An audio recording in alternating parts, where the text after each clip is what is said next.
Beleza. E a gente recomeça. O povo está chegando devagarinho, devagarinho. Nós vamos lá. Nós estamos na frente A, página 3. Mariana, eu não acompanho muito assim a estrutura da apostila, não, sabe? Eu não vou mentir para você, não.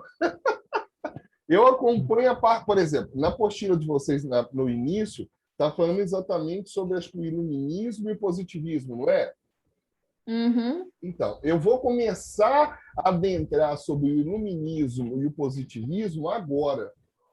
É porque antes de falar sobre o iluminismo e a Revolução Industrial, Revolução Francesa, positivismo, eu achei importante a gente pensar um pouco a ideia da sociologia. Você está me entendendo? Então, assim, a ideia a priori aconteceu isso também na filosofia.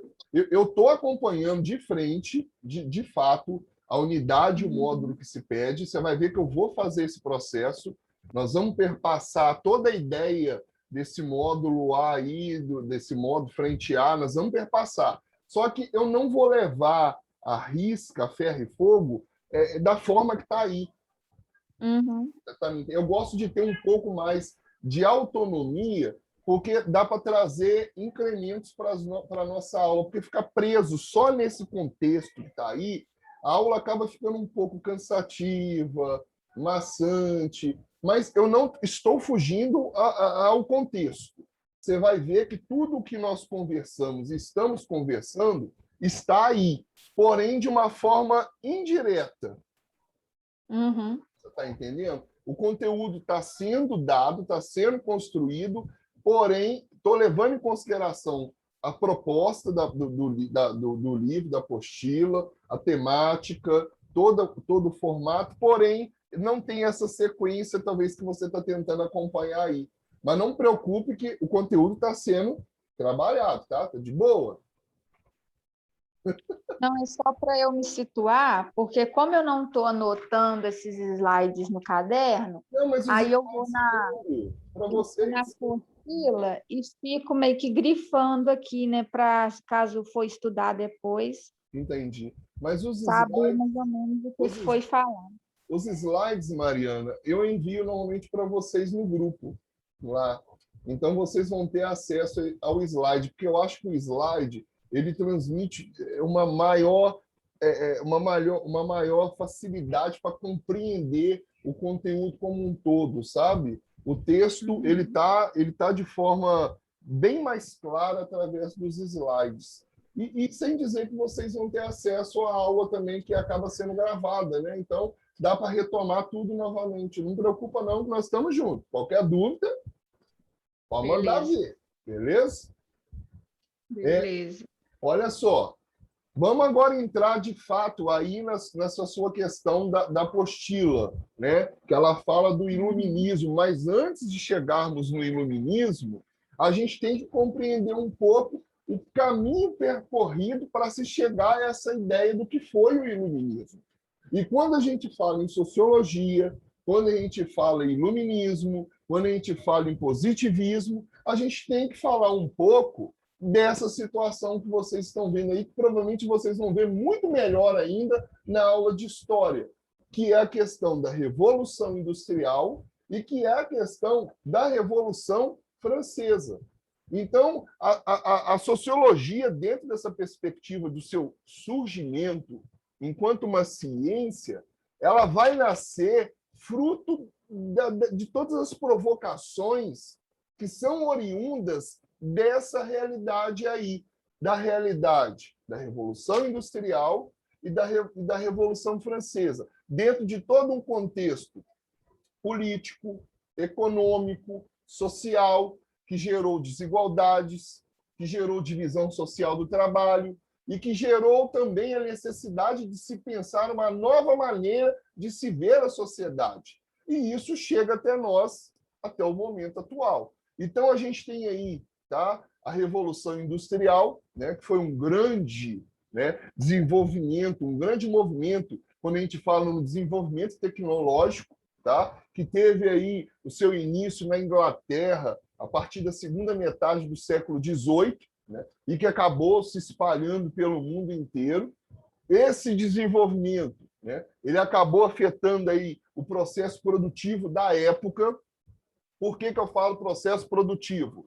Porque até então, tá, toda forma de produção nesse contexto do século XVIII, quando a gente fala de produção de matéria, daquilo que chega, né, às mãos da sociedade, que chega até a sociedade, era feito de forma manual e de forma artesanal. A partir desse contexto da Revolução Industrial das indústrias, todo produto que era executado, tudo aquilo que era produzido, né, que até então era de forma manual e artesanal, passa a ser algo responsável e produzido pela máquina. Então, a gente tem aí, né, quando a gente fala em revolução industrial, eu sempre gosto de dizer, mesmo não sendo professor de história, eu falo que a revolução industrial ela foi uma das grandes responsáveis pela formação do capitalismo. Tá? Quando a gente fala em revolução industrial, isso nos retoma e nos remonta à questão da ideia do capitalismo. E o que seria o capitalismo, galera? Quando a gente fala em capitalismo, não tem como não pensar num sistema econômico baseado aí na propriedade privada, na acumulação de capital, na procura pelo lucro, e tudo isso gera sociedade a quê? Alguém diga para mim. Quando a gente só visa o lucro, só visa o capital, isso leva a sociedade a quê? Vai lá, alguém chuta. Desigualdade. Isso! Aí está o problema da sociologia. Aí está o problema da sociedade, desde que a sociedade é sociedade.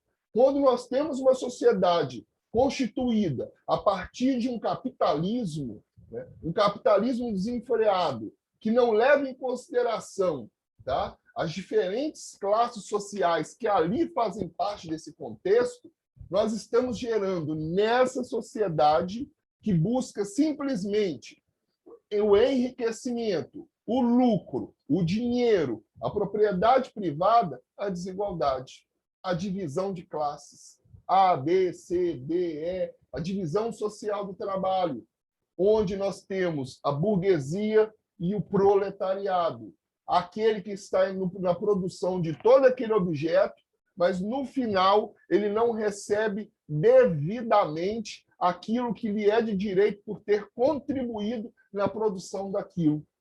Então, quando a gente fala, de fato, de uma revolução industrial, além de falar, né, de todo esse processo de mudança na produção, né, a gente fala de uma mudança de vida, onde pessoas, né, saíam lá das suas pequenas terras, os vassalos, deixavam suas pequenas propriedades que tomavam conta e foram para as grandes cidades à procura de uma melhor qualidade de vida, uma melhoria na sua vida. Chegam ali, a coisa não é tão bela como era assim, não.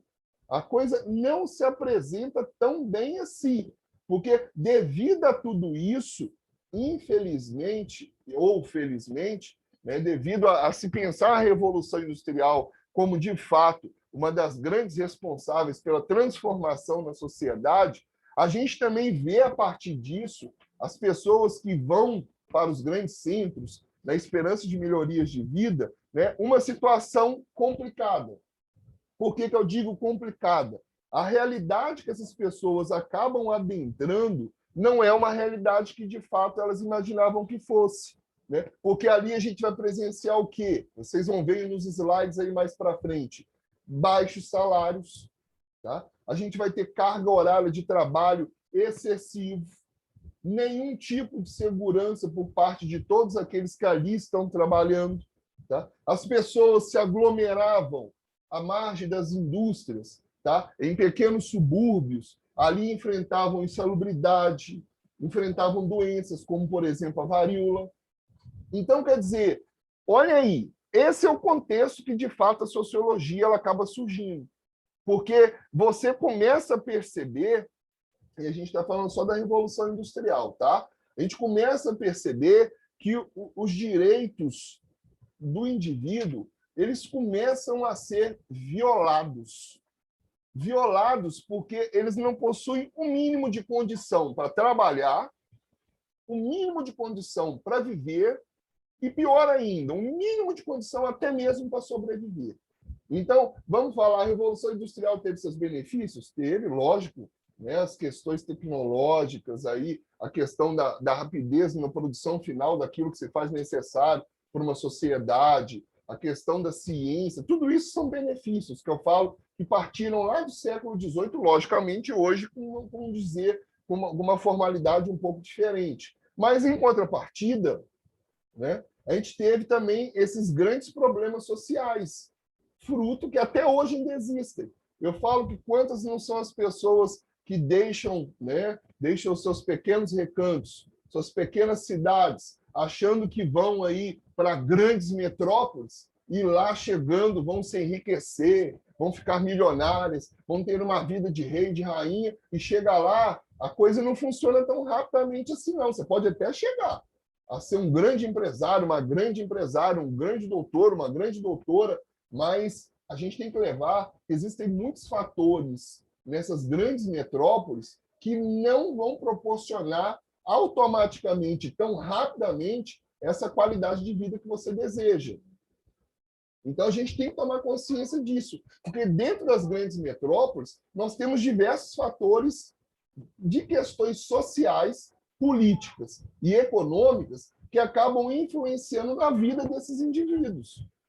Os verdadeiros puxadinhos, né? Os salários, né? Os trabalhos ali clandestinos, a gente vai ver isso para frente. Então, são questões complicadas, né? O transporte público. Então, são vários fatores. E dentro dessa ideia da Revolução Industrial, eu falo concomitantemente, a gente tem aí a Revolução Francesa.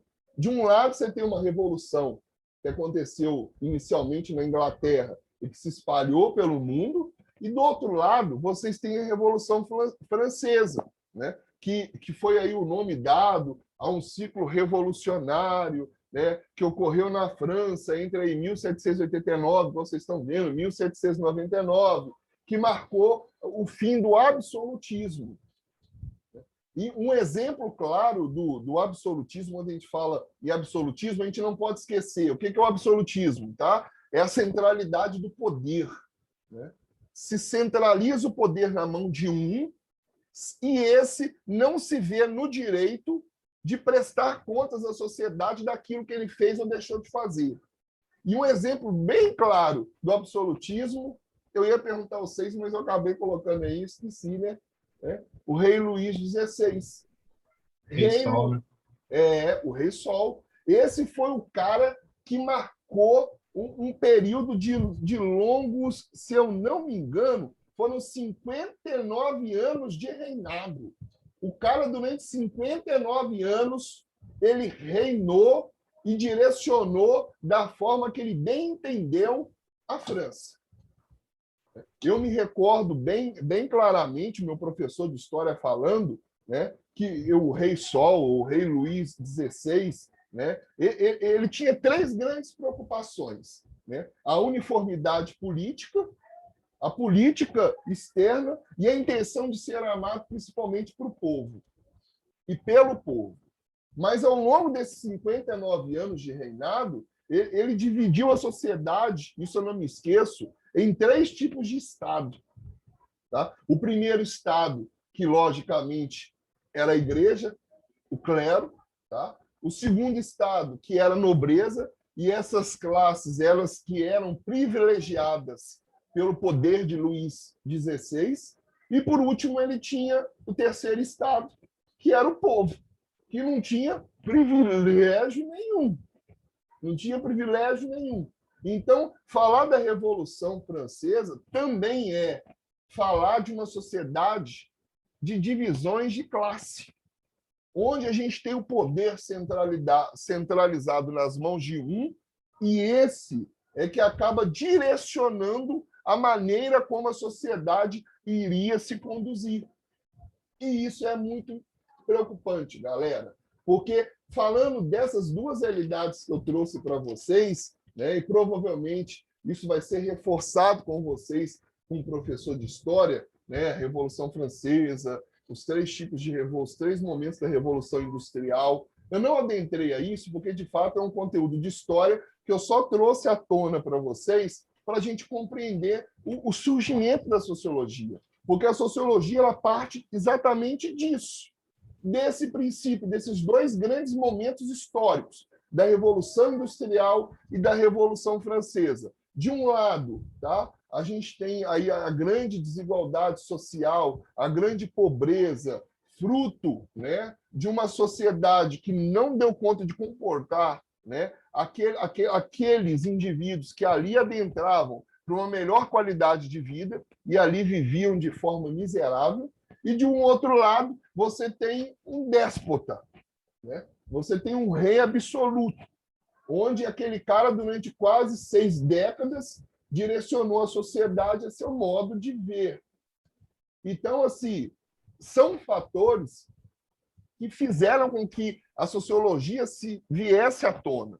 Mas, ainda dentro dessa perspectiva, eu trouxe esse exemplo para vocês darem uma olhada aí. Olha, que isso eu falo é assustador, né? Quando a gente pensa nas fábricas, no contexto da Revolução Industrial, olha esse fator, né? Ali a família ia todo mundo, tá, galera? Quando ia trabalhar na fábrica, ia todo mundo. Ia pai, mãe, criança, todo mundo ia para lá. E olha a jornada de trabalho. Tá? A jornada de trabalho para os adultos variava de 14 a 16 horas. Às vezes com intervalos de 30 minutos. 30 minutos, às vezes. Às vezes. Para um descanso, para comer. 30 minutos. Para as crianças, a jornada era de 10 a 12 horas de dias por dia de trabalho. Então, assim, é um contexto muito complicado que eu falo que a gente tem que parar para pensar. Tá? A gente tem que parar de pensar. Porque aí você me fala assim, Augusto, mas isso aí, a mão de obra infantil, é algo que se iniciou na Revolução Industrial no século XVIII e a gente não vê isso mais, a gente vê, pô, isso está mais perto da gente do que a gente possa imaginar.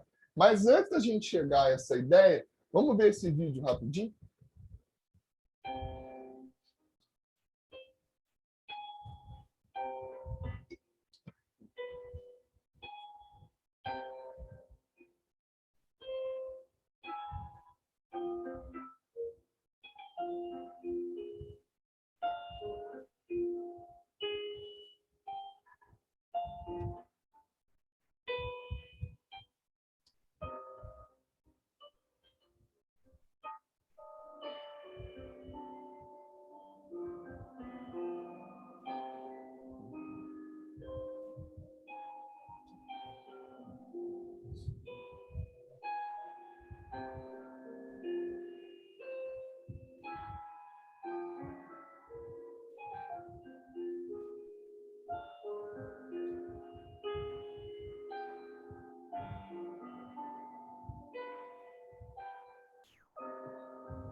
Não quero assustá-los, mas essa era uma das realidades do universo do trabalho quando a gente fala em revolução industrial.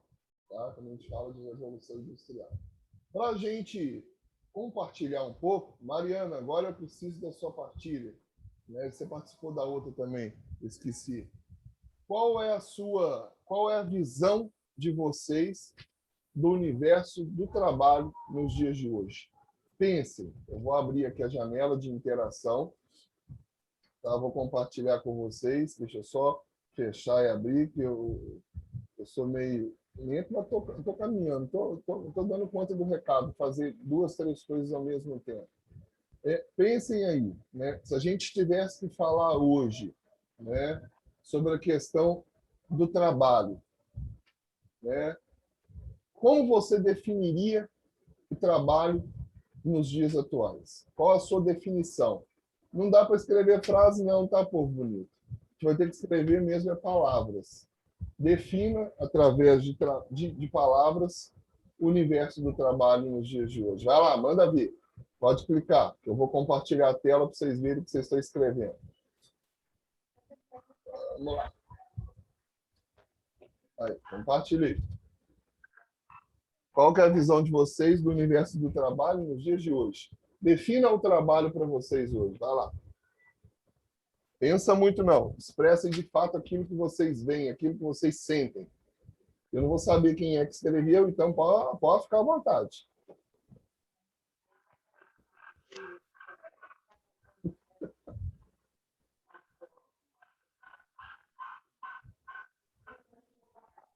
Tá difícil.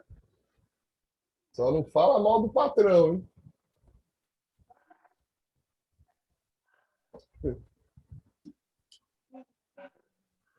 Interessante, hein? Muito interessante.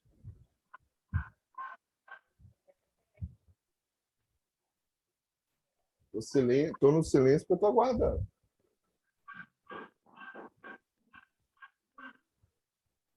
Eita, tá bonito de se ver, só. O negócio tá bonito demais. Interessante. A partilha de vocês é bem interessante, a visão de trabalho que vocês têm. Só uma pergunta. A Mariana, eu sei que trabalha, porque ela já falou que trabalha, né? Alguém de vocês, além da Mariana, trabalha, informal ou formalmente? Ramon, Jennifer, Henrique, Tayane, vocês trabalham? Não. Não? Não? No momento, não, professor. Eu sim, o Henrique. Uhum. Entendi. Mas vocês, porventura, sabem o quanto a jornada de trabalho ela é dolorosa, né? Papai, mamãe, titia, vovô, titio. Né? Vocês devem saber muito bem que a coisa não é tão simples assim. Então, pelo menos, uma realidade do universo de trabalho, eu acredito que todos tenhamos. De fato, não minto para vocês, né? Você ter um conhecimento teórico e depois você ter o conhecimento prático é bem diferente, né? Henrique e Mariano. Né? Bastante. É bem diferente. Né? Quanta coisa a gente não tem que engolir a seco. Né? Mas é uma coisa que a gente tem que tomar uma certa reflexão do nosso dia a dia. Né? Vocês contribuíram para nós aí, né? O trabalho, qual a visão de trabalho de vocês? Amadurecimento, evolução negativa, desigualdade, esforço físico e mental, injusto em algumas áreas, mudanças de hábito, evolução positiva, produtividade, motivação, emancipador, competitivo. Ou seja, eu falo que todos nós temos uma visão do que seja o trabalho. Mas o que mais me assusta quando a gente fala em trabalho, e é o que a gente está falando aqui, né, dentro dessa perspectiva do universo aí da Revolução Industrial, que é o mundo do trabalho infantil, talvez a gente para pensar assim, isso já acabou, mas isso não acabou. Tá? Eu vou voltar só a imagem para aqui, isso aí. Tá? Porque aquilo ali a gente já viu. Isso, galera, não acabou. Estamos no século XXI. Né? Todos nós bem sabemos disso. E foi feita uma pesquisa pelo IBGE que mostrou que entre 2020, tá, e agora 2021, nós tivemos um aumento de 5% da população entre 5 e 17 anos no regime de trabalho infantil. Aí você vai falar assim, mas 5%? Galera, eu não sou bom de matemática, alguém me ajuda aí. Você imagina que nós somos hoje, não sei, quantos milhões? Alguém sabe exatamente? Somos quase 120? 160. Do que, brasileiro? Quanto? Chegou uns 200 milhões, eu acho. 260, por aí. Calcula para nós aí, alguém que é bom de matemática, 5% de 200 milhões. Vai lá, porque matemática não é minha praia. Vai lá, contribui com nós aí, como diz o povo. 5% de 200 milhões. São 10 milhões? Não. Tem alguém aí que vai fazer exata aí? Tem alguém aí que vai fazer algum trem desse jeito? É todo mundo de humanas, cambada? Vamos lá, me ajuda aí, hein? Me ajuda aí. São 10 milhões, sim. Então, já imaginaram? Porque às vezes a gente pega assim, 5%. O que é 5%? Poxa, põe 5% do total. Nós temos no Brasil, 2020 agora, 10 milhões de crianças e adolescentes entre 5 e 17 anos em condições de trabalho infantil. Vamos lá! Vou jogar a bomba para vocês agora. Eu preciso que vocês compartilhem dessa bomba comigo. Quais são os tipos de trabalho infantil que a gente conhece? Manda ver. Vai lá. É vender docinho para a mãe no sinal? Eu já vi vocês vendendo bala, doce, água mineral, principalmente em Juiz de Fora, você vê muito. Sim, senhorita. Trabalho também nas fazendas, né? Que tem aquela desculpa, né? Para questão de uma subsistência, né? Aí fica aquela exploração disfarçada. E aí? Os mais... Fala, desculpa, perdão.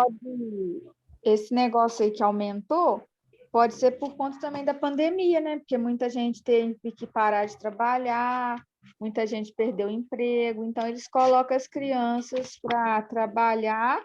E outra forma também de explorar as crianças, eu já vi também na rua, assim, essas mulheres que ficam com as crianças sentadas na sim. calçadão, pedindo dinheiro, né? Porque é uma forma de comover, né? Quem está olhando, né? Tipo assim, eu preciso de dinheiro para comprar alguma coisa para o meu filho. Aí se expõe a criança ali como um meio de conseguir arrecadar algum dinheiro. É verdade, cresceu Não é bastante. trabalho infantil, mas chega a ser uma exploração. Verdade. E essa semana, Mariana, nós tínhamos uma mulher como essa ou duas sentadas próxima à padaria Pão e Mel. e Mel. Exatamente o que eu ia falar do exemplo. É assim mesmo. Umas crianças até muito bonitas, umas senhoras, umas moças até jovens, né? Com acho que panos de prato na mão, uma coisa assim, né? Usando exatamente disso. Vocês falaram aquelas situações mais gritantes que nós temos no Brasil hoje, cara.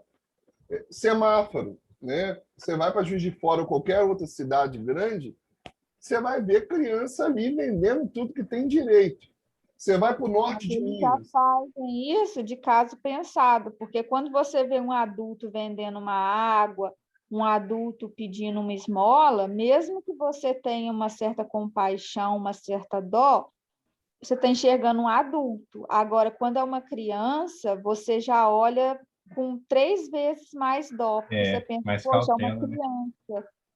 Então, assim, parece que eles já fazem de caso pensado, já apelam para esse lado emocional das pessoas. Você vê uma criança sentada numa calçada com a mãe pedindo um dinheiro, você já se comove bem mais rápido do que se fosse só um adulto.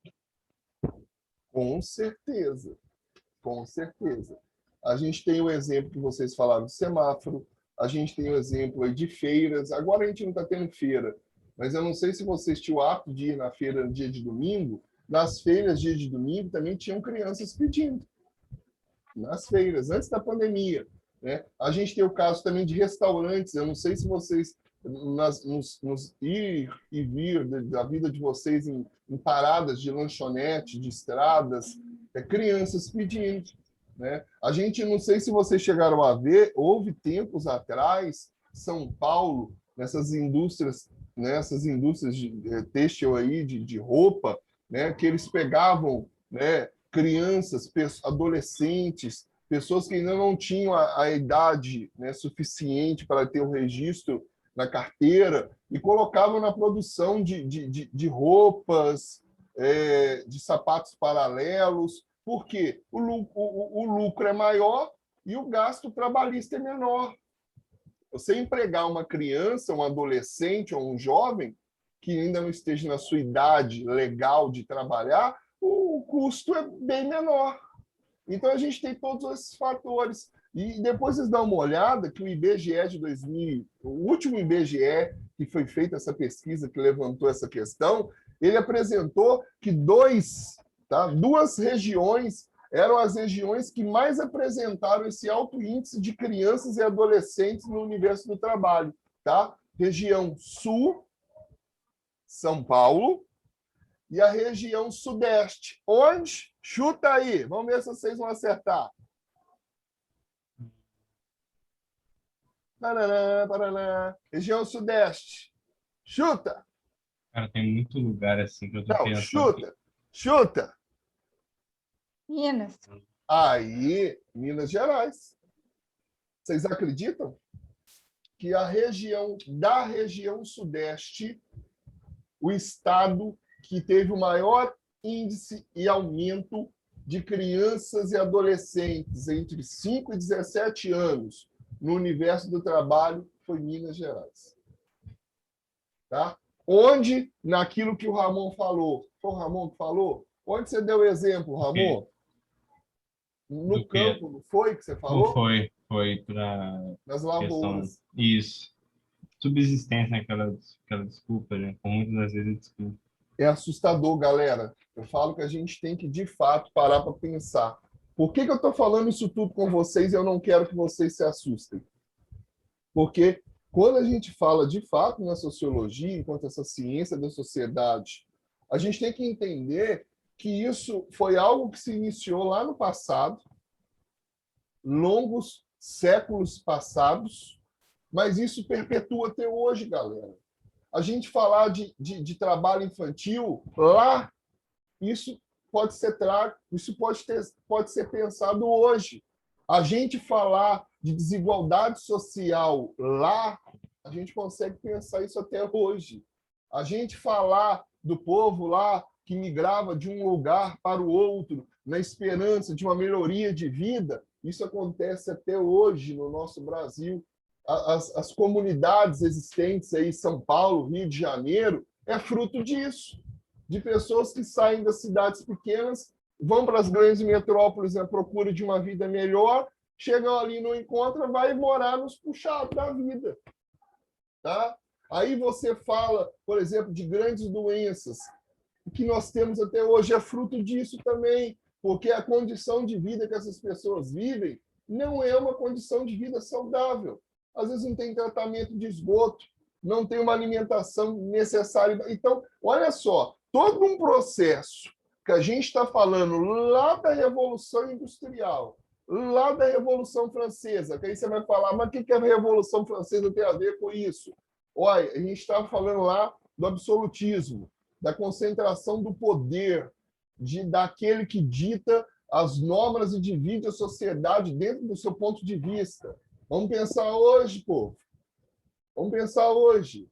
Quantos e quantas não são as lideranças que nós conhecemos? Sejam elas políticas, religiosas, e sejam elas quais forem, que são verdadeiros déspotas, são verdadeiros absolutistas. Pensa que agem e querem que a sociedade caminhe da forma que elas bem desejam. Abuso de poder, vamos falar melhor, abuso de poder. Quantas pessoas hoje em dia ainda não usam disso? Abuso de poder. Olha para pensar. Mas esse negócio de abuso de poder não é só na política, não. Não, vai além. No trabalho também.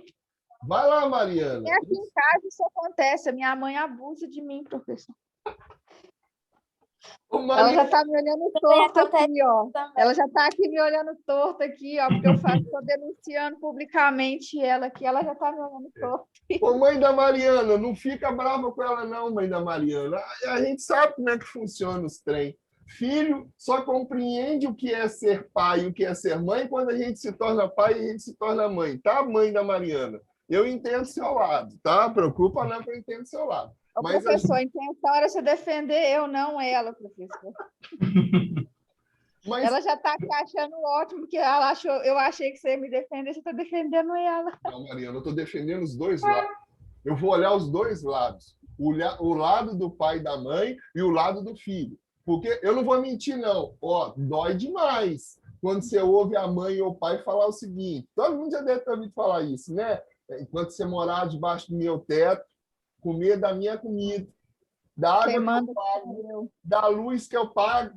Quem manda aqui sou eu. Tem hora para chegar, tem hora para sair. Tá incomodado, parceiro? Tchau, vaza. Né? Isso dói, isso mesmo. Mariana. Isso dói. Mas sabe que há um tempo atrás isso era maior, porque hoje em dia, geralmente, assim, os pais, né, têm lá autoridade, mas há um tempo atrás, os filhos não tinham voz ativa dentro de casa. Não, isso aí é com certeza. Na minha época de criança, a gente não podia nem, sim, a gente nem falava direito, né? A gente só era mandada mesmo. Ô, Mariana, Depois de adolescente, de fase adulta, que a gente começou a ficar atrevido, mas até então a gente não Mariana, tinha voz ativa nenhuma. meu pai, só de olhar para mim, Mariana, minhas pernas já tremiam. Meu pai não precisava me bater, não, Mariana. Meu pai, só de falar assim, Augusto, eu já falava assim, pai, o que eu fiz? Me desculpa, o que eu fiz? Olha, gente, Já pedi desculpa, né?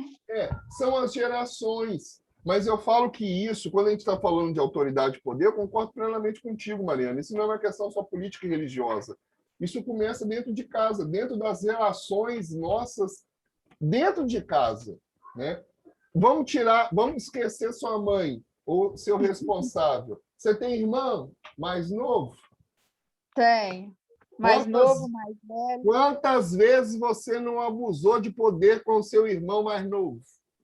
Nenhuma, professor. Então tá bom. Alguém já abusou? Amor, Jennifer, Henrique e Tayane. Eu já abusei da minha condição de irmão mais novo, mais velho para minha irmã. Eu falava com ela, se tu falar para a mãe e para o pai que eu fiz, eu vou te cortar no couro. E o mais novo também tem essa vantagem, né? Pelo fato de ser indefeso, ingênuo. Ué, gente, abuso de poder tá aí. Exatamente. Entendeu? Mas é uma coisa que a gente tem que pensar, galera. Eu falo que a gente tem que pensar porque os séculos passam, as décadas passam e as coisas estão, repito o que eu falei lá no início da aula de hoje, as coisas estão sendo reproduzidas. A diferença é o que a Mariana falou, né? As pessoas hoje, elas estão mais conscientes, elas estão mais críticas, elas estão mais autônomas. Mas isso deveria fazer, de fato, com que a mudança acontecesse. E a mudança tem que acontecer. Vai encerrar, povo bonito. Gostaria muito... por mim, eu aguentaria mais 2 aulas com vocês. Não minto com vocês, não. Adoro trabalhar com vocês. Estou apaixonado pela turma de vocês e aguentaria ficar mais 2 horários aqui. Não sei vocês se aguentariam. Também. Eu aguentaria. Mas, infelizmente, eu tenho que agora partir, porque outros deveres me aguardam. Né? Agradeço imensamente vocês por me escutarem nesse momento de hoje. Semana que vem, Mariana e galera, a gente vai entrar no iluminismo e, consequentemente, no positivismo. Aí a gente finaliza a frente A da apostila de vocês. Beleza? Beleza. Beleza. Beleza? Beleza. Então, uma boa noite para vocês, bom final de semana, bom descanso. Se cuidem. Para você também, professor. Tá? E amem de forma incondicional todas aquelas pessoas que estão ao seu lado, mesmo que são chatas. mas são pessoas que se preocupam com você, merecem o seu olhar.